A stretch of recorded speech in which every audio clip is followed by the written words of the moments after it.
Namasté à toutes et tous, ravi de vous retrouver pour aborder un sujet très important. À quoi reconnaît-on un chercheur spirituel? Quelles sont ses qualités qu'il ou elle manifeste, ou en tout cas doit manifester pour être un véritable chercheur spirituel? C'est très important de se poser la question quand on fait une démarche spirituelle. Bien souvent, on s'intéresse aux enseignants et c'est normal, mais la première chose, c'est de se demander finalement qu'est-ce que moi, chercheur spirituel, je dois faire, quelles sont les qualités que je dois développer pour avancer sur ce chemin. Alors nous allons parler de cela, parce que c'est important et c'est par là qu'il faut commencer. J'ai rencontré des milliers de personnes en fait sur ce chemin spirituel et je vais vous dire à quoi je reconnais quelqu'un de vraiment engagé, hein, homme comme femme. C'est d'abord par le fait que c'est une priorité absolue. Il arrive un moment quand on fait cette démarche, on ne fait pas ça comme on ferait autre chose. Je parle d'un chercheur spirituel, je ne dis pas des personnes qui s'intéressent un peu à la spiritualité, ça c'est autre chose. Mais des gens qui veulent vraiment parvenir à l'éveil de leur conscience, qui sont dans une démarche profonde. Ça veut dire que ça devient une priorité absolue. Ça passe avant tout le reste. Ça c'est important. Parce qu'en fonction de cela, ce n'est pas le même niveau d'enseignement. Donc, ce point est essentiel et c'est à cela déjà que je reconnais un chercheur. Mais il y a d'autres qualités. C'est se remettre en cause, faire que notre démarche spirituelle soit une priorité, c'est bien, mais si on n'est pas prêt à se remettre en cause, on n'y arrivera pas. Donc c'est une deuxième chose extrêmement importante à garder à l'esprit, on n'avance pas sur ce chemin en étant la même personne. Il va donc falloir se remettre en cause sur beaucoup de sujets et donc il faut se préparer à cela. Ça, c'est la deuxième chose. L'autre point, c'est apprendre des autres. Ça nous fait travailler aussi l'humilité et ça nous aide à nous débarrasser d'une mauvaise tendance, c'est-à-dire la critique négative. On voit chez l'autre ce qui ne nous plaît pas, on aime bien en parler avec les uns et les autres. Tout ça ne nous grandit pas, bien au contraire, ça nous fait perdre du temps et penser que l'autre est dans l'erreur ne veut pas dire que nous on est dans la vérité. Alors ce qui est intéressant, c'est apprendre des autres. Ça veut dire s'intéresser à ce que l'autre, ce que les autres ont que nous on n'a pas, ou font mieux que nous. Ça c'est important. Et on peut apprendre finalement de tout le monde. Même des personnes qui, pour différentes raisons, ne nous sont pas très sympathiques, avec lesquelles on n'a pas d'affinité. Mais ça ne veut pas dire qu'elles n'ont pas des qualités qui sont intéressantes. Et ça nous fait travailler aussi l'humilité. Donc c'est un aspect qui est très important, apprendre des autres. L'autre point, qui n'est pas moins important, c'est adopter de nouvelles attitudes. C'est-à-dire être prêt à faire des changements significatif. Je dis bien significatif. Alors, pas forcément de le décider comme ça dans sa tête, mais de s'ouvrir à ça, de comprendre que la personne que l'on est aujourd'hui ne peut pas être la personne qui s'éveillera demain. C'est impossible. Ça veut donc dire qu'on doit vivre des changements pour qu'au final, on vive une véritable transformation. Donc, il faut être prêt à ces changements, les souhaiter et s'ouvrir à notre intuition ou aux enseignements que l'on va recevoir pour accepter de bonne grâce ces changements. Et donc c'est vraiment très important, être prêt à de nouvelles attitudes. C'est rédhibitoire quand on ne veut rien changer. Donc ça c'est très important à avoir cela à l'esprit. Autre point qui est très important, exiger plus de soi-même que des autres. Essentiel. Beaucoup de gens ont cette tendance de vouloir des autres beaucoup de choses, voire avoir une véritable exigence, et une exigence bien plus importante envers les autres qu'envers soi-même. C'est tout le contraire qu'il faut faire. ayez une véritable exigence envers vous-même et ne demandez pas aux autres de faire ce que vous ne faites pas vous-même. Ça, c'est un point qui est très important.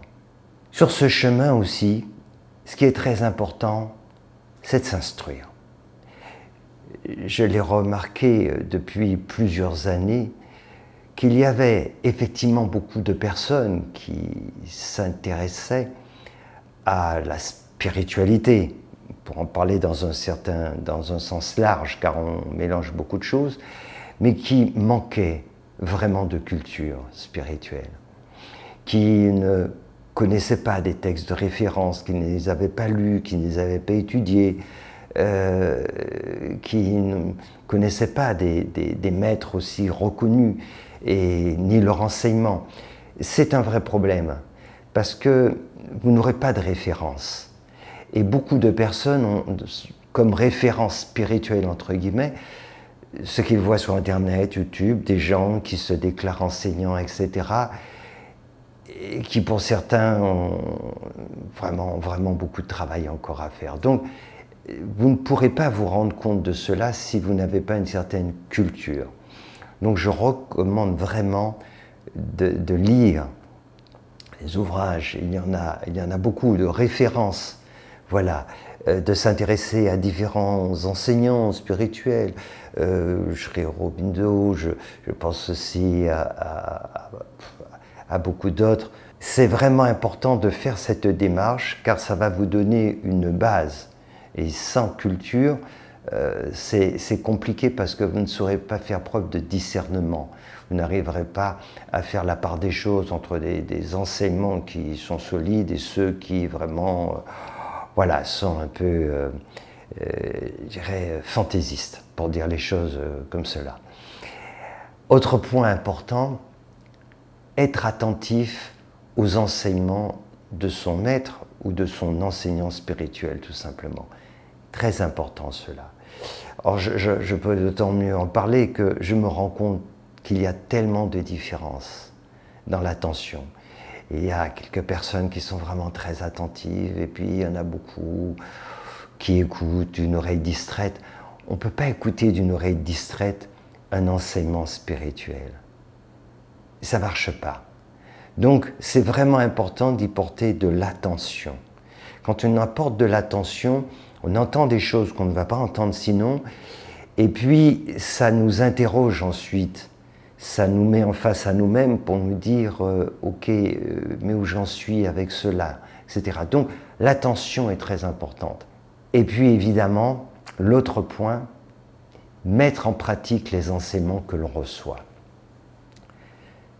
C'est essentiel de les mettre en pratique. Beaucoup de personnes écoutent, lisent énormément de choses, se sont instruites, intellectuellement parlant, mais ont très peu de pratique.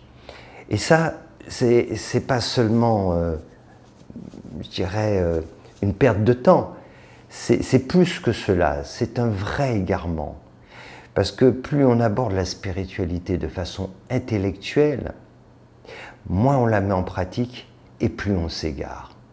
Parce qu'on a l'impression finalement qu'on progresse, qu'on évolue, parce qu'intellectuellement on comprend plus de choses. Mais en réalité, on ne comprend pas. La spiritualité, ce n'est pas une compréhension intellectuelle. C'est une mise en pratique. Ce n'est que par la mise en pratique que l'on peut savoir, que l'on peut véritablement comprendre. Voilà, c'est pas une affaire d'intellect. Et la compréhension intellectuelle ne nous amènera jamais à l'éveil spirituel. Jamais. C'est la mise en pratique. Autre point aussi, et qui n'est pas des moindres, qui est très important, c'est poser des questions. Un chercheur, il cherche, tout simplement. Et quand on a la possibilité de rencontrer des personnes qui ont un parcours, pas que des enseignants spirituels, mais qu'un parcours aussi, c'est important de poser des questions. Beaucoup de gens aiment parler d'eux. Voilà ce que j'ai fait, voilà ce que j'ai fait, ceci. Intéressez-vous à l'autre, intéressez-vous à ce qu'il a peut-être compris que vous n'avez pas compris. Ça va vous enrichir. Et si vous avez l'opportunité de rencontrer un enseignant spirituel, posez des vraies questions. Je dis bien des vraies questions, pas des questions où vous pensez déjà détenir la réponse pour savoir si l'autre y pense comme vous, etc. Non, non, des questions, parce que sur ce chemin, évidemment, tout est inconnu. Et donc, vous allez forcément être confronté à des situations qui vont vous interroger. Et donc, ou vous donnez les réponses toutes seules, ou vous ne cherchez pas à les avoir, ou alors vous allez auprès d'un enseignant. Donc c'est très important de poser des questions, notamment des questions qui vont vous venir suite à la mise en pratique des enseignements que vous allez recevoir. C'est une stratégie de l'ego de ne pas poser de questions. Et c'est ça qui est paradoxal. Les gens viennent auprès d'un enseignant spirituel, mais beaucoup préfèrent se taire, ne rien dire. Parce que poser des questions, ça veut dire déjà qu'on s'en pose soi-même. Et beaucoup de personnes ne se posent pas de questions. Et ensuite, pour ceux pour qui ça vient, poser des questions à un enseignant, ça veut dire qu'on va obtenir des réponses qui risquent de nous remettre en cause. Mais c'est bien cela la démarche de chercheur spirituel, c'est se remettre en cause. Donc à cela, je remarque les gens aussi qui sont dans une démarche. Ils ont soif de savoir, d'apprendre. Ils posent des questions, les questions les plus dérangeantes à leur sujet. Ils n'ont pas peur de cela. Autre point qui est très important aussi, faire en sorte que le maître n'ait pas besoin de répéter 2 fois la même chose. Et quand je dis 2 fois, je veux dire 10 fois, 20 fois, 30 fois, 50 fois, 100 fois la même chose. Ça, c'est très important. Et c'est un signe. Quand, de temps en temps, je rencontre une personne à qui je vais dire quelque chose, un conseil, et que je me rends compte que c'est mis en application, tout de suite, et que ça va se reproduire encore, alors là, je rencontre quelqu'un de rare. C'est-à-dire quelqu'un qui écoute, qui met en pratique tout de suite, et à qui je n'ai pas besoin de répéter des choses. Ça change tout, parce que ça veut dire que cette mise en pratique va soulever de nouvelles questions. Quand on met en pratique, on va avoir une nouvelle expérience, et fort de cette expérience, personne ne peut revenir vers l'enseignant en disant « Ok, j'ai fait ceci, c'est passé telle chose. Voilà, est-ce que c'est juste ?» Ou alors « Tiens, ça m'a amené à considérer cela, est-ce que c'est juste ?» Et là, on avance. Mais si l'enseignant n'est là que pour répéter les mêmes choses, qu'il a dit il y a 10 fois, 100 fois, qu'il a déjà dit il y a 1 an, qu'il a déjà dit il y a 2 ans ou à 3 ans, ça veut dire qu'en réalité, on ne cherche pas. Donc c'est vraiment important. Il faut avoir cette rigueur et cette honnêteté vis-à-vis de soi-même. Si on n'a pas cette honnêteté vis-à-vis de soi-même, on ne peut pas avancer. Donc il faut regarder les choses en face. Je parle de tout cela parce que c'est important, parce que je vais commencer justement cet enseignement spirituel destiné à des personnes qui ont vraiment envie d'avancer, et je veux être clair pour que chacun, chacune sache les attitudes qu'il faut avoir pour réussir ce parcours, qui n'est pas une simple balade, mais qui est le plus merveilleux des voyages. Mais il faut être préparé pour cela. Autre chose aussi importante, être attentif aux autres, aux besoins des autres. Pas attentif pour chercher les défauts, non, être attentif aux besoins des autres. C'est très important. Quand je vois quelqu'un qui fonctionne ainsi, je sais que c'est une personne qui a fait un vrai chemin. Parce que c'est la meilleure façon de se libérer de son ego. C'est pas se demander qu'est-ce que j'ai besoin, qu'est-ce que l'autre peut faire pour moi, mais c'est être attentif à ce que l'on peut faire pour les autres. Qui s'enchaîne par un autre point qui est s'intéresser plus à donner qu'à recevoir. Quand je vois des personnes qui sont dans cette démarche, je me dis, mais ça va être tellement simple de les instruire. Parce qu'ils ont compris que c'est en s'intéressant plus à donner qu'à recevoir, qu'on va recevoir ce qu'il y a de plus précieux, et notamment l'enseignement. C'est l'enseignement le plus important. Intéresse-toi à ce que tu as donné, pas ce que tu peux recevoir. Car un jour, tu vas découvrir que ce que tu cherches de plus précieux se trouve dans le don inconditionnel. Voyez, donc cet aspect-là est vraiment très important. S'intéresser plus à donner qu'à recevoir, c'est essentiel. Autre point important, être persévérant. Être persévérant, car ça ne se fait pas du jour au lendemain. Même si pour certaines personnes, ça a l'air d'être rapide, mais combien de vies, de milliers de vies il a fallu pour cela? Alors on peut arriver dans ce monde, s'incarner, et on est au bout. C'est la dernière goutte d'eau qui fait déborder le vase. Mais il y a eu tout un travail avant. Donc, soyez persévérants. Pas têtus dans le sens de ne pas écouter les signes de la vie. Il faut savoir s'adapter. Garder l'objectif, c'est une chose. La façon d'y parvenir, c'est une autre. Si notre intuition nous dit maintenant il faut faire ainsi, alors il faut le faire. Si notre enseignant va nous donner une direction différente pour atteindre cet objectif, il faut le faire. Être persévérant, c'est essentiel. Sans persévérance, on ne peut pas y arriver. Autre point, savoir se remettre en cause, toujours, mais être totalement déterminé à réussir. Donc c'est quelque chose d'important d'avoir à l'esprit ces deux aspects. Cette remise en cause, on en a parlé au début, mais en même temps, cette détermination à réussir, c'est ce qui va nous aider justement à nous remettre en cause. Plus on est déterminé à atteindre cet objectif, plus ça deviendra simple à se remettre en cause. Parce qu'on va réaliser que si cette façon de faire nous empêche d'atteindre notre objectif, eh bien on la change. Si cet objectif est une priorité absolue, on n'a aucun problème avec le changement. Voyez, c'est à cela que je vois la détermination des personnes. Quand on a des difficultés à faire des tout petits changements, ça veut dire que notre détermination n'est pas forte. Ça veut dire que notre objectif d'éveil spirituel n'est pas une priorité. Autre point, ne jamais perdre de vue que le seul véritable obstacle sur notre chemin spirituel, c'est nous. L'ennemi n'est pas à l'extérieur, il est en nous, c'est notre ego. Ne jamais le perdre de vue. Car avant, on voit des problèmes partout à l'extérieur, des situations, des personnes, etc. Et donc on passe notre temps à combattre cela. Et un jour, on finit par réaliser que, au fond, on a beaucoup de changements à faire pour avancer sur ce chemin. Et quand on va plus loin, on réalise que le seul véritable obstacle qu'on a sur notre chemin, et que finalement, c'est le seul obstacle depuis toujours, c'est nous, nos résistances, notre attachement,